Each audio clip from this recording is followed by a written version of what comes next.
Hey, super T, super T, baby, baby, baby, ooh, yeah.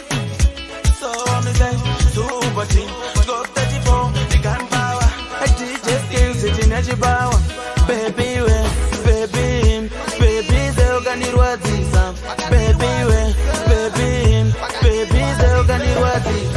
Sharp at the nana, find that this is.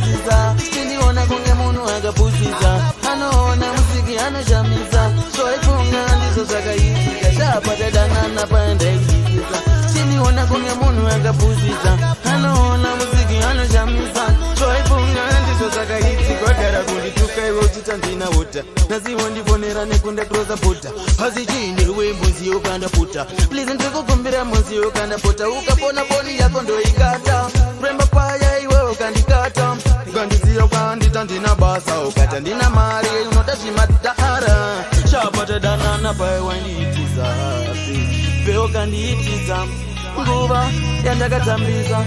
Kana chaiwanda ishapata danana paya ndakdisiza. Kini wana kunge munu agapusiza. Anaona mziki anajamiza. Chaipunga ndizo zakahitika. Baby we ukanirwadziza. Baby we ukanirwadziza. Kuna mai vangu ndanga ndatofona. Ndichiti muchauya mamuona. Kuna mai vangu ndanga ndatofona. Ndichiti nchauya mamuona. Ndaiti ndouya naye murora. Ndaiti ndichauya naye ine murora. Pandakati choza kwenda kunoshanda ndadzoka ndekutora iwe bebe. Shapata danana pandakdisiza. Siniona kunge munhu akapusiza. Anaona musiki anashamiza. So ifunga ndizo zakahitika. Shapata danana pandakdisiza. Siniona kunge munhu akapusiza. Anaona musiki anashamiza.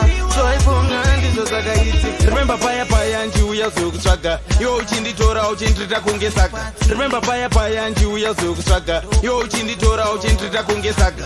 Konda tozive une vamwe saka. Ndiriwe airtime ndiyo uri kutsvaga. Ndiriwe kutenga ivo vamwe saka. Zvavo vachitenga. Shamikaziva kanguva yaenda. Ndikaziva ini ndakasarenda.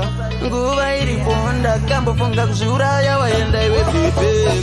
Shapata danana pandakdisiza. Kiniona kunge munhu akapusiza. Anaona muziki anashamiza. Chaifunga ndizo zakahitika. Baby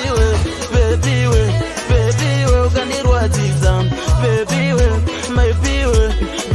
say ukanirwadziza. Kuna mai vangu ndanga ndatofona. Nditi ndauya muona. Kuna mai vangu ndanga ndatofona. Nditi ndauya muona murora wamai. Ndanga ndakugadzirira rora. Ndanga ndakugadzira madhura. Ndichiti ndouya zorora. Baby we pandisiya ndika.